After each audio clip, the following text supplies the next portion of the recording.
There are times in life when silence becomes deafening. Not the silence of rest, nor of peace, but the silence of waiting, of doubt, of prayer that seems lost in the void. In those moments, when doors seem closed, when paths become obscured and answers are slow to arrive, Jesus looks at us with tenderness and reminds us, ask, and it will be given to you, seek, and you will find, knock, and it will be open to you. This is not a conditional promise, nor a magic trick, nor a self-help formula disguised as spirituality. It is a divine invitation, a spiritual law engraved in the heart of the relationship between the Creator and His creature. It is the echo of God's love that tells us, you are not alone. I am here. Use your voice, your will, your faith. I will answer. Ask. Seek. Knock. 3 active verbs, 3 movements of the soul that transform passivity into power, despair into expectation, loneliness into communion. They are 3 doors that lead to the same room, the presence of God. And He, from the threshold, awaits us with open hands. Imagine for a moment a little boy, barely 3 years old, standing in front of the refrigerator. He's hungry. He knows there's food inside, but he can't reach it. He could sit and cry, resign himself, or scream in frustration. But there's another option: extend his little arms toward his mother and say, "Mom, I'm hungry. Will you help me?" That simple action, asking, triggers an immediate response. The mother isn't offended, she doesn't scold him, she doesn't say, "You should have done that sooner." She simply takes him in her arms, opens the door, and gives him what he needs. That's how God is with us. He doesn't wait for us to guess. He doesn't demand that we deserve it. He only asks that we call upon Him. Ask, and it will be given to you. He doesn't say, ask if you are worthy, or ask if you have perfect faith, or ask if you have not failed. He simply says, ask. Because the act of asking reveals trust. It reveals humility. It reveals recognition that we are not self-sufficient, that there is someone greater, wiser, more powerful, who can and wants to intervene. But asking is not just saying words. Asking is positioning oneself in an attitude of holy dependence.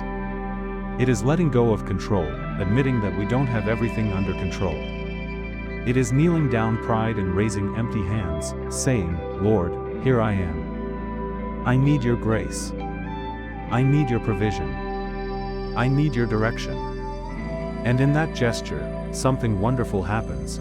Heaven bows to earth. God moves not out of obligation, but out of love. And love always responds to the sincere cry. Now, Jesus doesn't stop at ask. He adds, seek, and you will find. Because there is a difference between asking and seeking. To ask is to vocalize a need. To seek is to commit to the solution. To ask is to say, I need. To seek is to say, I will do what is necessary to find it. God doesn't just want us to ask Him for what we need, He wants us to actively participate in the process of finding it. What does it mean to seek? It means to read His Word with hunger. It means to pray consistently, not just in crisis. It means to surround yourself with people who draw you closer to Him. It means examining your heart, your motivations, your priorities. It means being willing to change direction, to sacrifice what is comfortable for what is right, to walk even when you can't see the end of the road. Seeking involves effort. It involves patience. It involves perseverance. There are those who pray once and give up. There are those who read a verse and expect a heavenly revelation. But the depths of God are revealed to those who dig. To those who are not satisfied with the surface. To those who rise early with His name on their lips and go to bed with His peace in their hearts. Seek, and you will find. Not seek a little, nor seek when you have time, but seek with all your heart. Because when you sincerely seek God, He allows Himself to be found. He doesn't hide. He reveals Himself. And then, the third verb, knock, and it will be open to you. To knock is to insist. It is to knock on the door again and again, not in desperation, but in hope. It is to believe that someone is on the other side, listening, waiting for the right moment to open. There are doors that don't open at the first knock. Not because God is indifferent, but because His timing is perfect. Because what He is about to give you requires preparation. Because what you are about to receive can change your life, and He wants you to be ready. To knock is to persist in prayer. It is to return to the altar even if the answer hasn't come. It is to trust that silence is not rejection, but gestation. Like a mother carrying a new life in her womb, God sometimes keeps His answers in the secret of time, until everything is in its place. But He never forgets. He never abandons. He never stops listening. Knock, and it will be open to you.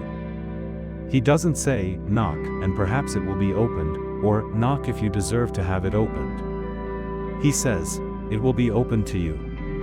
It is a guarantee. A promise sealed with the blood of Christ. Because Jesus not only taught us to pray, He Himself prayed. He prayed in Gethsemane, He prayed in the desert, He prayed before choosing His disciples, He prayed for those who crucified Him. And in every prayer, the Father responded. Sometimes with an angel, sometimes with strength, sometimes with silence, but always with purpose. This verse is not a talisman. It is not a magic wand. It is a spiritual principle that reveals the nature of God, generous, faithful, attentive, loving. But it also reveals a requirement for us, active faith. Faith that doesn't stay on the couch, but gets up, walks, knocks, insists, hopes, trusts.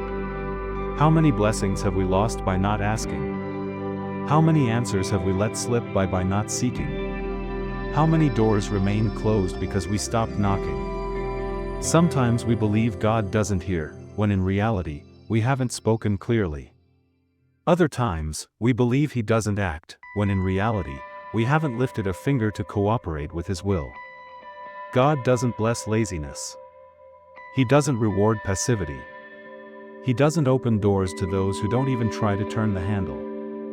But to those who dare to ask, to seek, to knock, to them, He promises, it will be given to you. You will find. It will be open to you. Think of the great biblical figures. Hannah, Samuel's mother, refused to resign herself to barrenness. She went to the temple, poured out her soul before God, and tearfully asked for a son. And God gave her not only a son, but a prophet who would change the history of Israel. Jacob wrestled all night with the angel, and did not let go until he received the blessing. His persistence transformed him from a supplanter into Israel, the one who wrestles with God and prevails. The Syrophoenician woman was not intimidated by Jesus' silence. She insisted, argued, persisted, and her daughter was healed. Bartimaeus, the blind man, cried out despite being told to be quiet.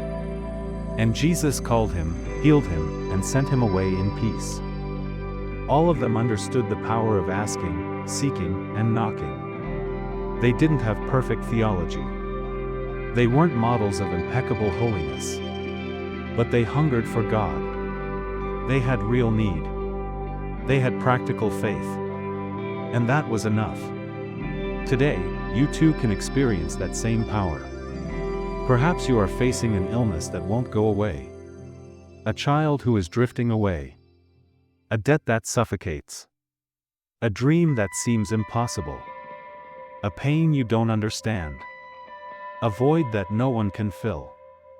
Whatever it is, God is saying to you, speak to me. Seek me. Persist.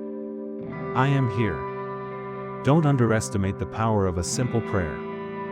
Don't despise the value of a step of faith. Don't ignore the importance of a yes to what God is asking you to do. Because in that yes, in that act of faith, in that prayer stammered through tears, the power of heaven is activated. Ask, and it will be given to you. What do you need today? What burden do you carry in your soul? What wound aches in silence? Tell it to God. Without filters. Without shame. Without fear. He already knows, but He wants you to say it. He wants you to trust Him enough to open your heart. And when you do, be prepared, because He will answer. Maybe not as you expect, or when you expect, but He will answer. Because His love is faithful. His mercy is eternal. His power is infinite. Seek, and you will find. Where are you looking? On social media? At work? In relationships? In entertainment? In money? None of that will fill the void that only God can fill. Search His Word. Search in prayer. Search in worship. Search in service. Search in the community of faith. Search in silence, in solitude, in nature, in the small, everyday miracles. Because when you seek God, He reveals Himself. In a song. In a verse. In a word from a friend. In a coincidence that isn't a coincidence. In a whisper that soothes your soul. Knock, and it will be opened to you. What door are you knocking on? The door of healing? Of employment? Of forgiveness? Of restoration? Of purpose? Knock. Not once. Knock until the door gives way. Because the door doesn't open by chance, but by persistence. By faith. By trust. By love. And when it opens, don't be surprised if what you find inside isn't what you asked for, but what you needed. For God is not a dispenser of desires, but a wise Father. He does not give you what you want, but what is good for you. He does not give you what quenches your momentary thirst, but what satisfies your soul forever. This verse is a spiritual map. 3 steps. 3 keys. 3 promises. Asking is the first step, recognizing your need and confessing it to God. Seeking is the second, committing to the process, investing time, effort, and heart. Knocking is the third, persisting until victory, until the door opens, until the answer arrives. And the beauty of this promise is that it has no expiration date. It doesn't matter how long you've waited. It doesn't matter how many times you failed. It doesn't matter how far behind you feel. Today is a new day. Today you can start over. Today you can ask. Seek. Knock. And God, faithful as ever, will answer. Because He doesn't change. His word doesn't expire. His love doesn't run out. His power knows no bounds. And His promise remains, ask, and it will be given to you, seek, and you will find, knock, and it will be opened to you. For everyone who asks receives, and he who seeks finds, and to him who knocks, it will be opened. Do you hear that? Everyone. Not some. Not the perfect ones. Not those who never fail. Everyone. You. Me. The one who doubts. The one who cries. The one who stumbles. The one who returns. The one who persists. The one who believes. The one who hopes. To all, without distinction, God extends His promise. Because His grace is greater than our mistakes. His mercy, deeper than our wounds. His faithfulness, stronger than our weaknesses. So, today, don't be silent. Don't stay still. Don't sit idly by. Raise your voice. Move your feet. Knock on the door. And wait with anticipation. For the God of the universe, the creator of heaven and earth, the one who counts the stars and names each one, is bent toward you, listening to your cry, preparing your answer, opening your way. Ask, and it will be given to you. Seek, and you will find. Knock, and it will be opened to you. It's not a suggestion. It's a divine command. And behind that command beats a Father's heart that desires only to give you the best. What He prepared before the foundation of the world. What He designed with love, with purpose, with eternity in mind. So, go ahead. Start today. Start now. Start where you are. With what you have. With the faith you have left. With the tears that have yet to dry. With the doubts that still haunt you. Start. Because when you take a step toward God, He runs to you. When you ask, He gives. When you seek, He lets Himself be found. When you knock, He opens. And what you'll find on the other side won't just be a blessing, an answer, an open door. It will be Him. And He is all you need.